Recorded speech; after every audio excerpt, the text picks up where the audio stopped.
नमस्कार शेतकरी बांधवांनो, आजच्या व्हिडिओमध्ये आपण महाराष्ट्रातील पीक विमा योजनेबाबत 15 जून 2026 आलेल्या सर्व महत्त्वाचे अपडेट जाणून घेणार आहोत. ओके, जर तुम्ही खरीप हंगामासाठी पेरणीची तयारी करत असाल किंवा पीक विमा योजनेचा लाभ घेणार असाल तर ही माहिती तुमच्यासाठी खूप महत्त्वाची आहे, म्हणून व्हिडिओ तुम्ही शेवटपर्यंत नक्की पहा.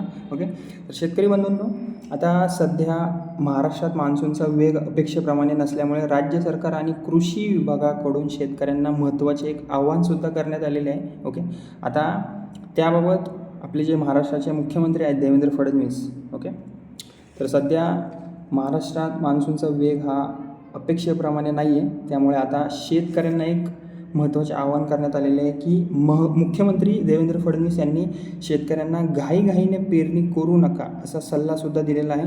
कारण झाले काय, अनेक भागांमध्ये पुरेसा पाऊस सध्या झालेला नाही आहे आणि जमिनीत आवश्यक ओलावा निर्माण झाल्याशिवाय पेरणी करू नये असे तज्ज्ञसुद्धा सांगत आहेत. ओके, तर शेतकरी बंधूंनो, 11 जून ते 18 जून, ओके, हे तुम्ही लक्षात ठेवा, 11 जून ते 18 जून या कालावधीत काही भागांमध्ये पावसाचे प्रमाण कमी राहण्याची शक्यता हवामान विभागाने व्यक्त केलेली आहे. त्यामुळे अनेक शेतकरी सध्या पावसाची प्रतीक्षासुद्धा करत आहेत. याच परिस्थितीत पीक विम्याचे महत्त्वसुद्धा अधिक वाढलेले आहे, कारण नैसर्गिक आपत्ती, कमी पाऊस, अतिवृष्टी, ओके, किंवा इतर हवामान बदलांमुळे होणाऱ्या नुकसानीपासून संरक्षण मिळवण्यासाठी पीक विमा महत्त्वाची भूमिका बजावतो. त्यामुळे तुम्ही पीक विमा लवकरात लवकर भरून घ्या. ओके, आता नंतरची अपडेट म्हणजे आता पीक विमा योजनेबद्दल महत्त्वाची माहिती बघूया आपण. ओके, आता महाराष्ट्रात सध्या प्रधानमंत्री पीक विमा योजना म्हणजेच काय, PMFBY अंतर्गत खरीप हंगाम 2026साठी विमा संरक्षण उपलब्ध आहे. ओके,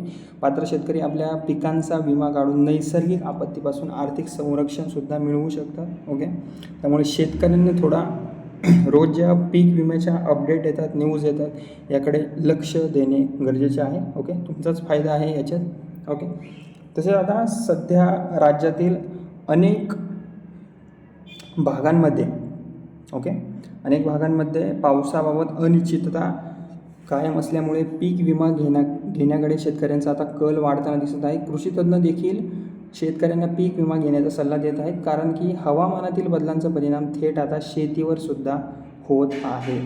ओके, तसेच एक महत्त्वाची अपडेट आहे अजून एक. ओके, 15 जून 2026 पीक विमा योजनेबाबत कोणतीही नवीन भरपाई जाहीर आत्ता सध्या करण्यात आलेली नाही आहे. तसेच नवीन GR असेल किंवा विमा रकमेतील वाढ या संदर्भात कोणतीही अधिकृत घोषणा झालेली नाही आहे. मात्र शासन आणि कृषी विभाग हवामान परिस्थितीवर सतत लक्ष ठेवून आहे. ओके, आणि पुढील काही दिवसात मान्सूनची स्थिती सुधारल्यास खरीप हंगामाला गतीसुद्धा मिळू शकते. ओके, जर तुम्ही शेतकरी बंधूंना अद्याप पीक विमा घेतला नसेल तर आपल्या परिसरातील कृषी विभाग, बँक किंवा अधिकृत केंद्रामार्फत माहिती घेऊन तुम्ही वेळेत विमा काढण्याचा विचार करा, कारण संकट येण्यापूर्वी घेतलेली खबरदारीच भविष्यातील मोठा तुमचा आधार ठरू शकते. ओके, तसेच कोणत्याही अफवा किंवा ज्या फेक न्यूज असतात सोशल मीडियावरच्या, त्यांच्या चुकीच्या संदेशांवर तुम्ही विश्वास ठेवू नका. ओके, फक्त अधिकृत माहितीवरच विश्वास ठेवा. तर शेतकरी बंधूंनो, आजच्या घडीला सर्वात महत्त्वाची बातमी म्हणजे मान्सूनचा वेग कमी असल्यामुळे शेतकऱ्यांना सावधगिरी बाळगण्याचा सल्ला देण्यात आलेला आहे आणि पीक विमा संरक्षणाचे महत्त्वसुद्धा वाढलेले आहे. व्हिडिओ जर तुम्हाला आवडला असेल तर व्हिडिओला लाईक करा आणि आपल्या शेतकरी मित्रांपर्यंत शेअर करा आणि माझं बडी नावाचं चॅनल आहे त्याला सबस्क्राईब करायला विसरू नका. धन्यवाद.